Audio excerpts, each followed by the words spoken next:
Hello, people. Welcome to the Techpoint Africa Podcast. Now, this is where we talk about tech, technology, and everything that revolves around our daily lives. So, lots of gists, lots of happenings, lots of conspiracy theories. And let's start with one, for instance. They said the BVN would soon expire. That was the rumor that came around sometime this week. And it got me thinking. It took me back to 2014, where I had to queue for long hours at First Bank in Edo State, Benin City, Edo State. But somehow the CBN is debunking that rumor. But here's what we found. It might not be a rumor. Jingo's found something. Am I supposed to talk about that? He doesn't want to be involved in the conspiracy theory. Of Leo, course. let's start with the conspiracy. I know you didn't want to talk about that, but let's start with the conspiracy. So I tried to check if there was actually a document that existed on the CBN website, and when I put in some keywords, I found a link that was supposed to direct me to the CBN page. When I clicked it, the message I got was, this page doesn't exist anymore. So it doesn't exist or can't be opened, but it just couldn't open. And I've been trying since morning. Like, I've done it maybe, I can't count how many times, but at least 15 times since then, and with different devices, and I'm getting the same response. So I decided to use Wayback, the Internet Archive, and I found using that URL, I was able to check on Wayback. Then I found a doc that I think it should be question 10 that says the BVN expires after 10 years, but your BVN number is valid for life. So I don't know. They said if it looks like something and smells like it's probably looking like the CBN. Maybe they've changed their mind about how long it should expire. It should last. And they are, I don't know, it just looks like a poorly thought out something. I don't know. Okay, so to be fair, the document is from 2015. So that was like a year. 2015, right? 2014. 2014. That document was from 2014. Okay, interesting. So that's almost 10 years But it's still ago. okay to own up to a mistake and say... When you can So just something delete you it from the internet and pretend as if it never existed. I don't know. This is, I mean, you're the regulator. We will not beat you. That's the truth. Exactly. We Cannot will not beat you. beat you. If you say, okay, we've revised this thing, people iterate, right? They change their mind. When you look at best practices and if this doesn't work, you change your mind. It's okay. There's nothing wrong. I mean, it's not like you're committing a crime. So we are discussing it Exactly. downstairs, and we're looking at it. So it's a number that's supposed to identify me. And yes, after 10 years, a lot can change. But rather than it expiring, customers should probably be required to update their information after a specific period of time. So it doesn't have to be an expiry issue. It can just be you updating it. Like So you're single, now you're married. exactly, you've You moved were out a- of the country, or You maybe were you're a boy, abroad. now you're a girl. All Yeah. those- Like that. yeah, they happen. I mean, some of those very important. Maybe I did it when I was 18, and I'm 30 now, and my facial features are all different. Yeah. It'd be useful to update all of that, so that Yeah. because I've gone to the bank and the banker was looking at me like, and this is something I did less than 10 years ago. So why are you? 2014. Oh, okay. Yes, less than 10 years. This is 9 years. This reminds me. Last time I went to the bank, before you do any transaction, I wanted to get a card, an ATM card, and I was told to go and confirm my BVN. So the man has told me that smile. Yeah. So I think they snapped me while I was smiling. Yes. Maybe I was not in a good mood that day. And I said, okay, smile. And I was smiling. I said, okay. Oh, it's you. So those kind of things. Maybe if we are supposed to update it now, maybe I will be smiling. Okay, I don't want to share my own instance, because the last time I saw my face from my VVM page, I I cringed. could not believe it. I mean, the banker's face was like, thank God for your life. Because I did not even understand what I was saying at that point. A lot of people took those pictures after they were stressed. So you can't even. It's not like passport where you go on your best day. Yeah, I remember standing under right? the sun. Yes. Thank you. I remember standing under the sun that day and then going in, maybe all sweaty and all of that, probably darker than I usually am. And then then your face stronger than it usually is. Exactly. It's fine. I'm It's tempted fine. to say the testimony of a Nigerian has shown you shege. It's something. It's something. But let's move on from that, right? So yeah, that was the conspiracy we decided to start with.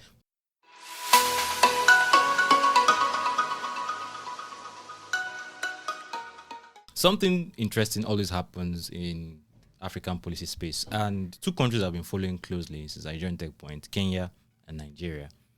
Almost every year, they always update their finance bill, so it updates fiscal policies. So the policies on taxations, they're always contained in the finance bill. So in finance bill 2020, the federal government was toying with the idea of taxing Google, Facebook, and other big tech companies. And I think I wrote an article about it then. I was like, okay, so the law allows you to tax Google and Facebook, but now what? What do you want to do? That kind of thing, right? Okay. You can beat, they say you can go and beat this guy, oh yeah, go and beat him. That kind of thing. So, but 2021, also 2020, 2021, they made some updates, tax breaks for SMEs earning less than 25 million in revenue annually. Naira, 25 million naira annually, did not have to pay tax until it got to that is incorporated companies. So, of course, I'm not going to go into that now, but Kenya just updated their own finance bill. Their own finance bill also contains provision to tax big tech companies, contains provision to tax the digital services market in Kenya. And I think they are making a few updates to that. Who's giving us that? Chingozi, right? Yeah. So, what's up? So they are, I think the one that concerns a lot of people is the Kenyan government plans to tax creators, or digital content creators. So a part of the bill is going to begin taxing, like it's going to start putting taxes on advertising or advertising services. But the most interesting one for me is probably the content creator aspect. So, I mean, content creators have not, I don't know in Nigeria if they are taxed. Like, you are taxed for the money you make from, let's say, YouTube sponsorship deals, you or maybe endorsements, for example. I don't know if they are taxed on that. Maybe there are no specifics. But I think sometime in 2021, the Lagos State, is it 2021 or 2022? The Lagos State announced that it wants to start tasking the content creators. Okay, but so the specifics were not there. We don't know what exactly they are going to tax. But Okay, so yeah, I think I find it interesting, right? Depending on the kind of content creator you are, if you are the content creator that has kind of built a business around what you're doing, your business will be taxed. Your business will be taxed. But now they have, like, let's say, classifications for the sources of income that can be taxed. So if you're making money from sponsorships, you're covered. If you're making money from affiliate marketing, you will be taxed. If you're making money from sponsors, you will be taxed. If you have a subscription, so maybe on YouTube, you have this community where people can maybe a Patreon link or something. Yeah, a Patreon link. You'll be taxed on things like that. So I've been trying to check if maybe there are other countries that have like maybe similar policies. But I haven't found any, but I may find more in my research. Because this can be, it's just embedded in one section, and finance bills, Kenya's one is like how many pages? It's probably going to be a bit difficult. And anyway, I don't know. I saw it and it was interesting because if I have a business and it's not now, I don't know how it's going to work. So if I'm a content creator and I decide to incorporate as a business, will my business be taxed as well as these sources of income? Like, I don't know how it's going to work. That it's so weird. This is my issue with fiscal policy. Okay, unscripted idea. my issue with fiscal policies around the digital sector is, how do you even want to implement this? You mentioned affiliate marketing. Affiliate marketing is so simple. You put a link to your product on your YouTube page, say an Amazon item. Yeah. And if someone clicks that link and buys from Amazon remits something to you, either through PayPal or any other form of payment. How is the government going to track this particular? Because if it was brand sponsorship is actually straightforward. You just get invoices, right? Then you add VAT and add other things to it. But affiliate marketing, what of AdSense revenue? I think AdSense is covered. Maybe for affiliate marketing, it's probably easier. Just as many. So that now I don't know if the government has the time for this, because it means for every content creator, I need to go and check how are you making money. I need to know how every content creator in the country makes money, because not everybody will report that we make money from all of this. So I need to go check how all of you are making money. If it's affiliate marketing, for example, I need to start checking how many links. So, for example, I go to your YouTube page and I see a link, and I have to go and check, okay, this guy is signed up to Amazon, he signed up to one of that platform. Okay, send me your So Amazon. I have to do that for hundreds of creators. That's the problem. And not just hundreds. So YouTube says, there was a report, I think, a few years, just last year. Kenya has a good number of YouTubers like on the platform. Can't remember the exact figures, but I think it's the highest. Yeah, I think it's the highest in terms of just numbers. But there are a lot of people who are creating on YouTube from Kenya. So you need to, and are monetized. I remember one from my trenches days. There's a Gamba, God bless you. Yeah, she runs a YouTube channel for transcription, and she gets sponsorship from some of these transcription service platforms or a writing service platform like Grammarly, right? So those are the kind of sponsorship you see with creators. My own is, do you want to start looking for these guys one by one, or is there a way? AI that. Okay. This might be where the government begins to use AI. No, I have not even. I think I've left the Kenya finance space, fintech space, and I think you should take it up. I've left it for some time. I used to pour through. You said the finance bill is long. It's very long, but I used to pour through it when I was actively reporting on Kenya and all the stuff that we're doing. I registered with KRA. Okay. And after registering with KRA, I wanted to be able to track updates on KRA. That is the Kenya Revenue Authority. It's like Nigeria's version of Kenya's version of FIRS in Nigeria. So I registered with KRA. Then 2 months later, they were sending an email to Techpoint to come and pay tax. They were sending an email to my boss. And my boss was like, what are they talking about? We don't have an office in Kenya. We don't have an establishment in Kenya, but they wanted to tax because at that time, Kenyans are reading Techpoint. After Nigeria, it's Kenya. Kenyans read Techpoint, right? So is that going to be the case? If I have a YouTube channel now and I have an audience in Kenya, are you going to tax me? Yeah, because you said let me just say. No, I mean those are the way African governments come up with rules and procedures or policies. They just sometimes they even lift it from other people's acts or laws and just bring it. Why are you sobbing? Use your heart button. I'm not mentioning any names. I mean, so sometimes they don't think it through and all the processes that you have to go through to effect them. So I don't know. Is it that they don't think? I don't want us to overthink or they don't. You should not overthink this because count another 2 years, you will see them revising this again. Every market. Kenya is on a roll. They are seriously trying to increase their tax. Yeah, they want to bring more tax revenue. I would love to see how they want to.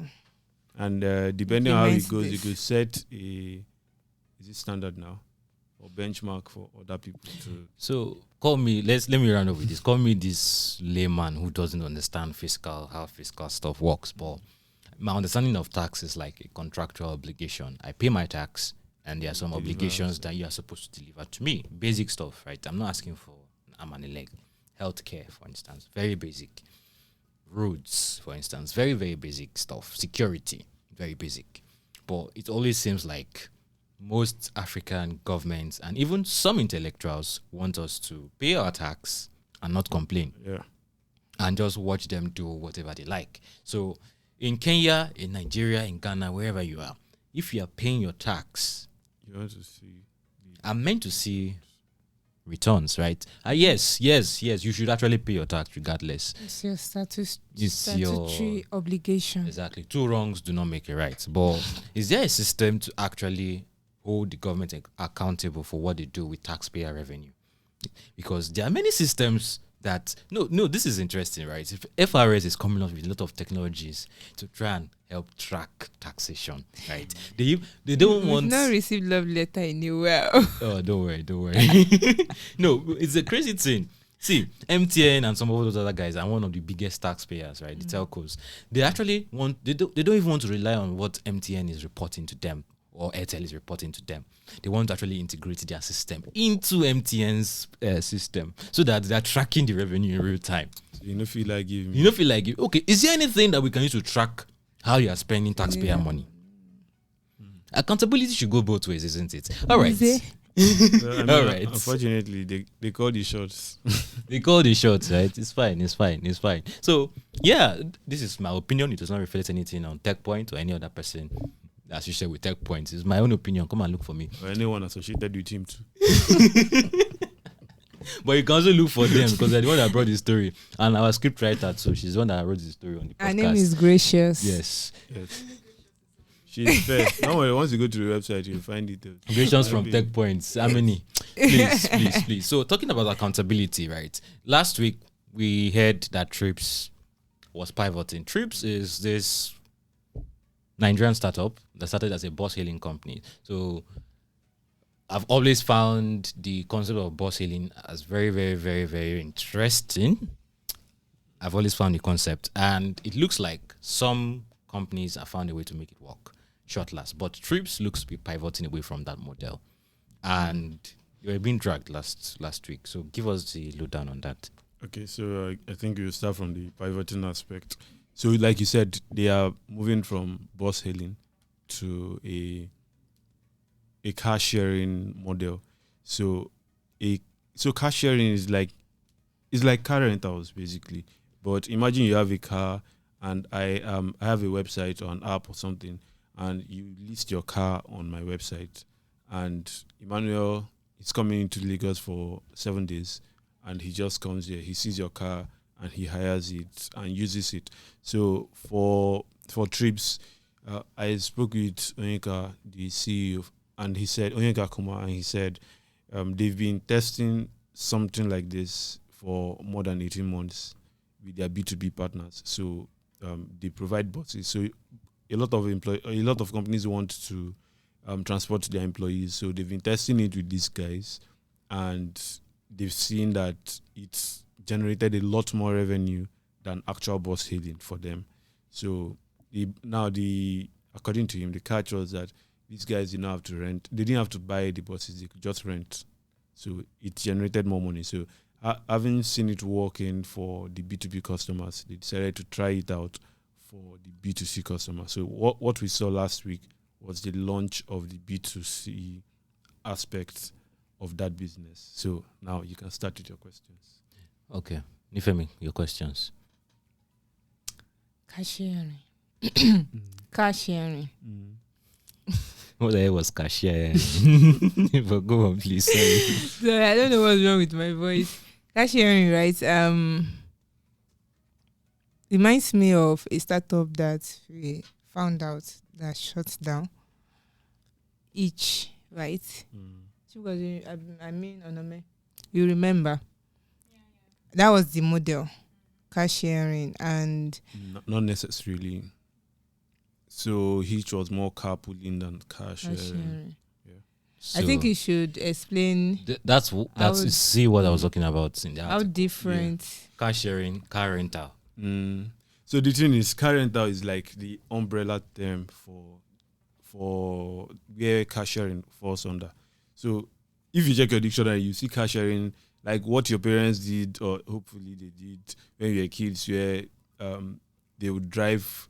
Let's say we have 5 families here, and we have one child each.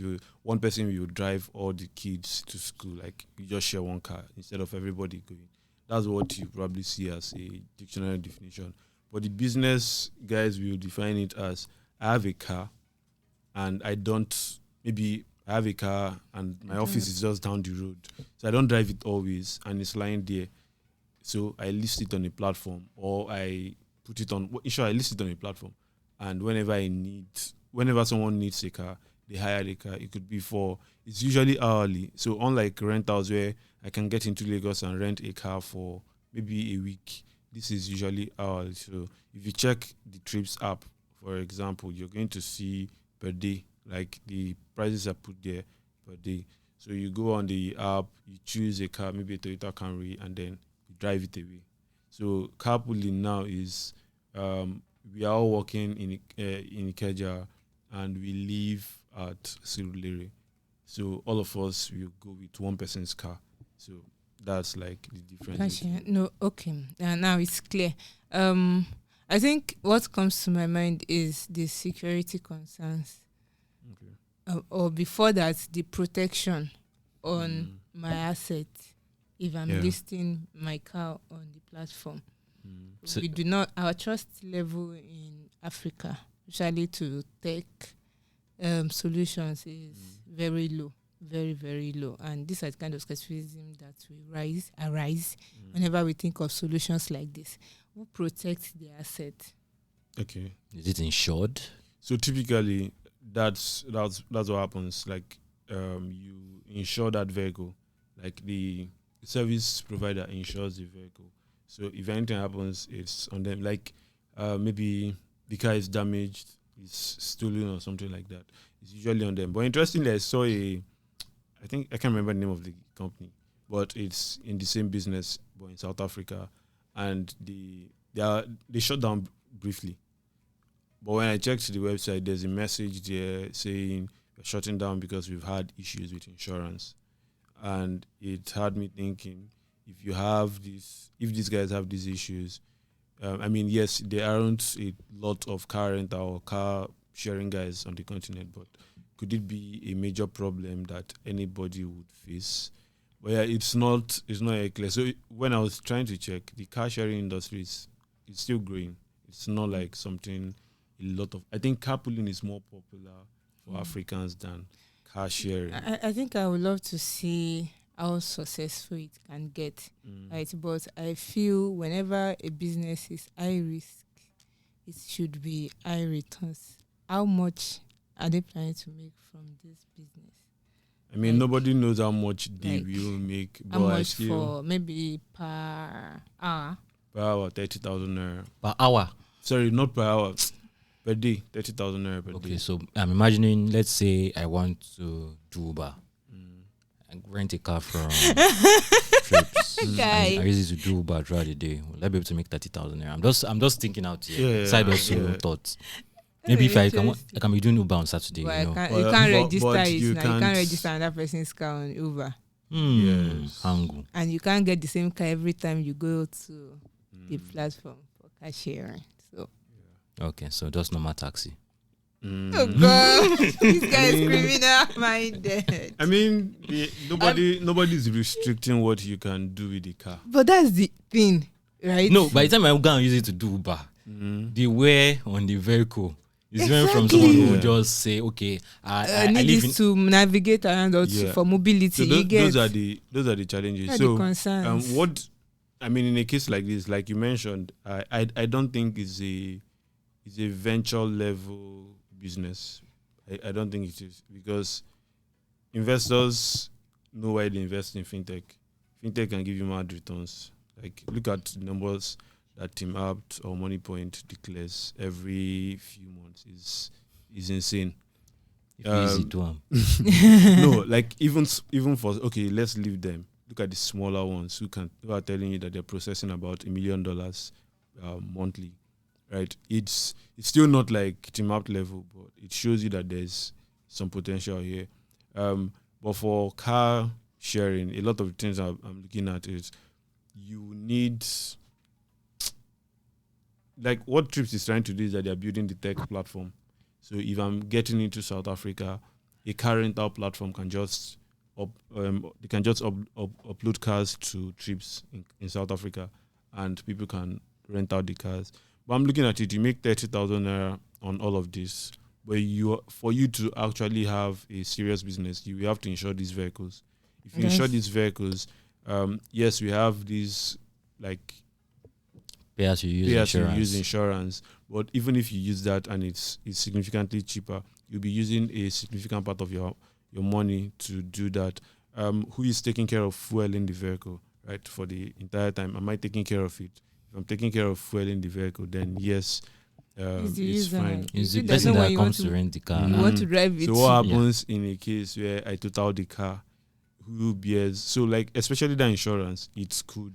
Insurance is like, it could make or break the business. Actually, yes, that's what protects you from anything the person that's using your assets is going to use it to do. That's what protects you. And nothing I'm looking at is the market itself. How big is this market? Personally, I do not think the market is too big because for you to rent a car, you have to be at a certain income level. That's the reality. You are not. I will not rent a car for 30K, except I have business that absolutely needs. Oh, that's true. If I want to do normal taxi, I don't need to spend 30K. I don't need to do, I said you want to drive yourself. Like, even if you want to like drive. If I want to drive myself, I'll spend 30K. Where do you want to see the car you want to drive? That's it. When we reach that bridge, we'll cross it. But if I use public transport, I probably will spend maybe, let's say 7K for all the trips I have to do. So, there's a certain income class you have to be in for you to use a car sharing model. And we are seeing Nigeria's middle class shrink every day. Is there middle class? Okay, well, leave that talk. It's a different debate. But we are seeing it shrink. Other African countries are suffering. We just talked about Kenya, which is one of their markets. Kenya is trying very hard to raise government revenues. I don't want to believe that businesses are doing any better than the government. Because sometimes, a lot of the time, you're actually a reflection of the macro environment. Same thing with Uganda. Uganda is not one of the richest African countries. That's another market they play in. Ghana, the president was begging for money just a few months ago. Sorry, Ghanaians. But every market that they operate in, everybody's collecting hand, as you say in Nigeria. So what guarantees do you have that you will not collect hand? And it's not just Hitch. A lot of guys have entered this market and they've shut down in the last few years. There's Hubride. I'm seeing a lot of people spring up these days, but you can't find websites for those guys. So I'm now wondering whether they are not more like taxi companies that are using the internet. They call themselves ride-hailing, but I call them taxi companies, just leveraging the internet. So how sustainable is this? Shortlast mentioned that they had issues when they got into the market with the Abero guys, and then they carved out the niche. Yeah. But Treepz, of course, you will not have that problem. But man, I just wish them the best. Because I don't have an issue with them pivoting, right? Even if they have to pivot 5 times, they as long as they want to get something right, I think they should continue. I hope this doesn't even ruin them. I hope they get out of this alive. Yeah, I'm actually rooting.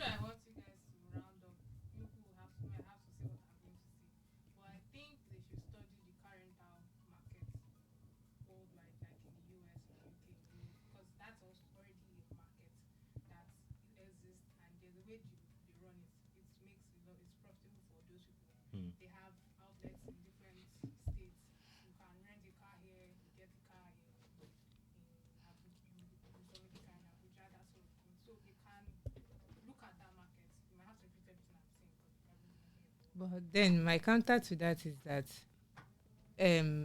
importing whatever works in the West. You guys should hold the mic, sorry. Never really works in Africa. Yes, exactly. There's a larger car. Of course, before they say they want to go with a model. You can tell us what you just said now. Oh.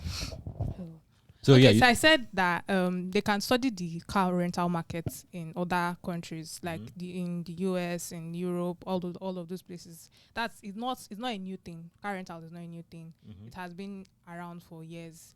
You get a lot of these car rental places. They get maybe you rent a car here in Lagos. You can get the car in Abuja. You can submit the car in Abuja. You rent a car in Abuja. You submit it in Lagos. It's just a matter of, okay, will this model work? How can we tweak it? That sort of thing. I know Nifemi said that yes, importing things from outside Nigeria might not always work, but I also think that for them to say this is what we are pivoting to, they would have done their own work, check the global, probably the global evaluation of this particular market and see how much it's worth globally before they say they want to pivot to it. But I don't think that saying that it works in the West is going to work in Africa So because there are a lot of things going on. yeah, so the thing is, it's not that you are copying and pasting like some governments do. You are adapting it. So Nigerians know how to adapt things. So think of Paystack. When you think Paystack, you see Paystack as a Stripe of Africa. It might not exactly be like Stripe, but they've adapted it to the Nigeria. Nigerians know how to do that. Everything, even Christianity, we adapt it to our market. So I think I get what she's trying to say. But to add to that, I'm saying maybe we should not think about it from the angle of startup in the sense of venture-backed startups in the West. You think of it as a solid business that is making money. And that's the problem, yeah? They don't have to be scaling. That's the problem. They just need to be profitable. You've already gotten venture capital. Exactly. You don't really concern us again. Which investor do you want to do? You want to turn into a traditional business? So like that's no the returns thing. for you can to do further that notice. Like and give me you 10 will. years. Let me build this business before you get your returns. So even if you're making money, right, you can have a solid business that is giving you maybe it's giving you like. So one of the things Onyeka mentioned is that Treepz is self-sustaining in Nigeria and I think one other market, and that's what they are gunning for, right? But I'm not interested in self-sustaining as a VC. I'm interested in making mad returns. You have to scale. People should not worry about the VC. They will be fine. Are you They'll be fine. Are you Onyeka? No. See, the thing is, if they're able to build a very, very massive physical infrastructure, they can actually scale this eventually. But I get what you guys are saying. Who's going to give them the time to actually build all this? the money? This is already 5 years. They can do traditional funding. If they do this and it's self-sustaining and it's profitable, They can can be raise expanding. And before it becomes self-sustaining, They're fine. Don't worry, they're fine. But yeah, let's move on. We've dwelled so much on this topic. But guys, let us know what you think about the pivot that Treepz is making. I don't see it as a negative thing, as I've been saying on social media. But that will require you thinking at it from not just the perspective, my God, from the perspective of startups, but also the perspective of running a business. And yeah, they've raised money, so God will help everybody. Yeah, so Nigeria's House of Reps is investigating telcos. A very, very weird story. I wanted to vex and do something immediately, but I was working on another story. So I'm hoping somebody does something. If not, I'm going to drag somebody again. Yes. Nifemi. Okay. Your name is in front. Yeah. So, yes, it's a weird story because it's like, okay, the legislators are saying the Nigerian telecommunications regulator is not doing their job. Like, you're not doing what you're supposed to do. You're supposed to help Nigerians connect, especially people that are in underserved areas, but you are not doing it. So the House of Representatives is now saying that we want to investigate what you've been using money to do. Like what you've been doing, we want to investigate it. Why are rural areas not connected? What is going on? And that is what they want to investigate. It's weird in another sense because we don't really know what they are looking for, right? Because if they say they are not connecting Nigerians, they should be able to look at smart phone penetration or internet penetration and see the way it has risen in Nigeria since 2001 that mobile telecommunication started in Nigeria, right? So you should be able to look at the progression and see that, okay, more people are getting connected. I'm not saying it doesn't matter that mobile phone penetration, for instance, is not as much as it is in the rural areas as it is in the urban areas, which is normal in any society that has larger or more exposed urban settings, right? So, but I don't know what the motive behind this is, but it's okay. We've given you fund. We don't feel what you've done account for that fund. So we want to investigate what you are using the money to do. So Emmanuel, who do you want to drag? Okay, so this is an interesting thing, right? The story dragging them for not connecting rural areas for me is funny. Mm-hmm. But when you now bring in the leg of USPF, the Universal Service Provision Fund, that is where things start getting interesting. Okay. USPF was like done a few years ago. I'm trying to remember the exact year it was done. Yeah, 2007. It has been existing since 2007, and it's like a special initiative to connect rural areas. So there's a reason why initiatives like this exist. There's no business case for the MTNs, the Airtels, the To main go ones to those places. There's no business case most of the time. Yeah, you might have people running solid businesses in those places, but are they enough? Do they even need as much internet connectivity as the city dweller? Mm-hmm. The person who is probably running that nice big Gary business just needs a phone call that works, right? Maybe not a smartphone most of the time. They may not be able to keep up. So a fund like this was meant to spread initiatives that will bring people to the internet, to rural areas, to remote areas. See, the another way I'm looking at it is it's supposed to, maybe the fund is supposed to be to incentivize Private sector telcos to move to those areas. So, but this is how many years now? 2007 till 2017, 10 years. About 12 years, I think. It's, Is my math 16. correct? it's almost 16 years, yes. Okay. That is how weird this. That's why I said the story was weird. The USPF fund, right? A lot of ministries have been part of this, and they've probably. This is a fund that is running into billions. I think. Correct me if I'm wrong, but I think like 65 billion naira that was moved into this project. So let's say Nigerian government, say Ekiti state government, remove right of way. The private sector is thinking, okay, they remove right of way. Should I go? If I go and bring this infrastructure, what will be the returns look like? But if the government is already incentivizing me to go to those places, I would go.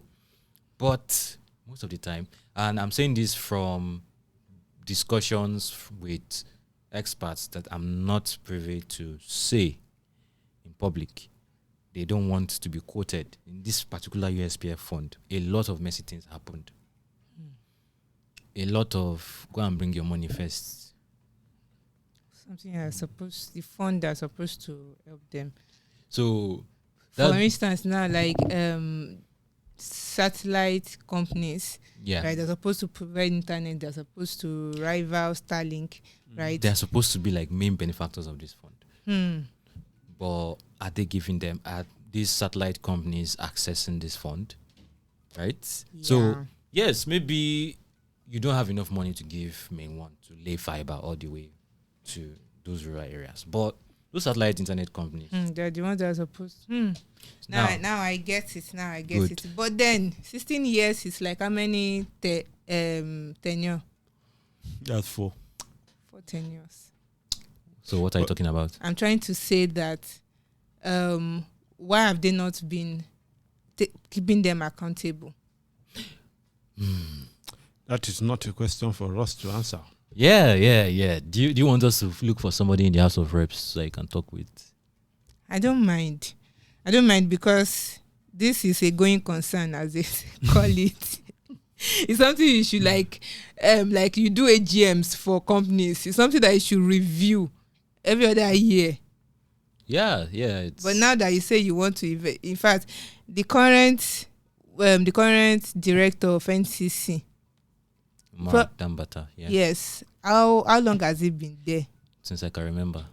Yes, as long as 16 years. I'm not sure. Definitely no, not. And I'm sure I'm not very sure of the documentation of of government parastatals. Okay, let's keep a pin on this. Go and investigate, then come back with more informed perspective on these issues, because that USPF fund thing is bigger than we think, and it's going to be a big issue if we start exposing people's cupboards, yeah. There are skeletons in the cupboard. But yeah, that's an interesting one. The government is basically saying, hey, you guys, we approved the fund to get to rural areas. What's happening? They said we should do electronic transmission of results, and we're still having the issue of Here we are. yeah. So let's keep a pin on this. So yeah, Gracious, please remind us. Let's come back to this, even if we forget. Well, we shouldn't forget about this. Then, yeah, a lot of things happened in the tech space this week. Zimbabwe launched their gold-back digital currency. Boli did an explainer on it. So if you need to understand all there is to know about the Zimbabwe gold-back digital currency, so just check out that article on Techpoint. And Google I/O, my people, I love Google for what they do most of the time. I remember I was on this table when Apple did, what's it called? Apple. WWDC or something. Yeah, what happened to them? And I remember that Emmanuel was there analyzing all the features. But now Google I/O, my people, I see you. I know what's going on here. What do you mean? It's nepotism. It's not. No. No, okay, we're out of time. Yes. Okay. No, well. Okay. Yeah, but see, Google makes you feel innovation, not. Okay, you guys took it from here to here because here was Dynamic Island. No, Nifemi, let's leave this alone. But this is how I see Apple. Apple already has really, really great products that the average person does not really need more. So in each iteration, they will just add a little jar. Change the position of camera. Exactly, that kind of thing. But Google always feel like they want to outdo themselves, right? Samsung is also settling. To be fair, Samsung is. I'm also a fan of Samsung too, but Samsung is also settling into that pattern of okay, they've already done what's the average person does not really need that much again. Just add something. At this point, if you buy a flagship phone, you'll be wondering what to use your money to do at some point. Because we're like, okay. It's not different. Okay. As the Gen Z say, it's not giving what it's supposed to give. It's not giving. Oh, you have to bring that. Yeah. Though, yeah, Google I/O, interesting announcement. They've integrated AI features into the workspace. So if you go to Google Docs, instead of looking at the blank cursor staring at you and thinking of how to start, you can just write a prompt and it starts the article for you. Google Docs. Yeah. It can help you draft emails. It can help you do a lot of things, right? So, and Pixels probably is not my word, the words of more respectable reviewers. It's probably the smartest smartphone on the planet, Pixels. Yeah, it's not my word. But in terms of raw power, you're not going to be getting the best from Pixels, trust me. And the Pixel Fold, I don't know what they were thinking with that price. $1,800. I don't know what they were thinking about. And I can use and play game. What are you talking about? I mean, if I spend that much money, I will drain the life out of it. No. If you want gaming, you can get way more powerful for way cheaper. Don't mention the brand. I'm not going to mention the brand, but you can get way more powerful. The iPhone 14 is actually a way more powerful phone than that Pixel Fold. Don't you say you're not going to mention brand? Okay. The Galaxy Z Fold. Is a closet Apple fan. How now? Wait, you've accused me of being a Google lover and an Apple fan in the same podcast. No. Okay, let's move on. What are the other things we are supposed to talk about today? Yes, my people, the Lagos Startup Expo. Like, yes, the only real fan that you are is the Lagos Startup Expo, right? It's happening very imminently on May 20th. And we've had a number of amazing sponsors and exhibitors already and ready to show you the amazing things that are happening in the world of technology. And technology is anything that solves your problem as far as I'm concerned. So they are going to meet people that will solve that problem that you have with payments, that problem that you have with your art. How do you want to even monetize your art in the age of technology? You're going to be saying things like that. And yes, are you guys hurrying me up or what? Okay. So yeah, you're going to be saying amazing stuff. Digital transactions, online transactions, saving your money for really, really important stuff. You're going to be learning a lot of these things. And if you're not talking with them at the exhibition, you also be talking with them at workshops, various workshops to address some of these pain points. And we're also having a VIP masterclass. And I can release one to you right now. We're going to show you how to raise funds close funding when nobody wants to invest. And we're bringing an investor, a managing capital at the top. What am I saying? Managing partner at a top venture capital firm to come and take this masterclass. So if you haven't bought your VIP ticket, please go and do that fast. Go to LagosStartupExpo.com to register. Good.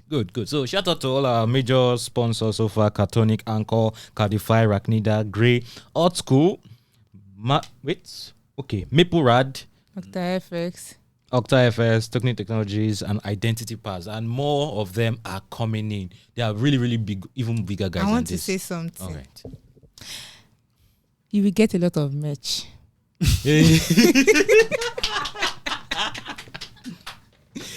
But seriously, you can actually clear your wardrobe. We are the hosts, right? So I have shame, but I can assure you that if you are attending that event as an attendee, because of course you have to also register to attend free of charge. That is if you are not if you are not interested in the masterclass. But I can bet it with you. Like, just imagine moving from one exhibition booth to another. You know, they are teaching this global attention. I'm not teaching them. You know the way startups are very generous with merch. I'm sorry, there's a funding crunch. You might not see plenty. Not with merch. Let's bet. Not with merch. So I hope to see you there. If you see me, please hola. Yeah. Don't embarrass me, I'm shy. All right. Thank you, people. All right. So see you guys in the next one. Bully is not yet to do Google Podcast. Yes. Recently I met a podcast fan. Oh, okay. Right, cool. that listens to it on Google Podcast. The name is there. Please, let's do a shout out to him. I hope I can't see the name. You can. You just have to. We have to do this. There's the name. The name is here. Shout out to people who comment on our. The name is not there. It's not there. No, don't worry. I will look for it. You don't have to cut this part away. Don't worry. I will look for the person. Yes, Damilare Oyekanmi. Shout out to you. You recognized me, although I felt embarrassed because I'm shy. Of course. But thank you very much for always listening. He's a very, very consistent listener of the Techpoint Africa. Why are you adjusting your shirt? I want to talk about my dressing. I mean, come on. What are you talking about? What are you talking about? Oh, for our audio listeners on Google Podcast, Apple Podcast, Spotify, and everywhere else you get our podcast from, Emmanuel is putting on what's this shirt called? A suit without the tie, like the complete set. A one-piece suit without the tie. So it's business casual. Just imagine it in your head. Yes, business casual. Is it black or blue? Well, if you like the look, let me know, okay? All right, thank you. Okay, you're proud. You're proud. Imagine. Okay, don't imagine. Go and watch the YouTube video. You can find us on YouTube, Techpoint Africa. You find all our videos. But stick with us on audio too. Yeah. Right. Yeah. Bye, people. Bye. This is so awkward. It is not. I'm happy. I'm cringing and happy at the same time.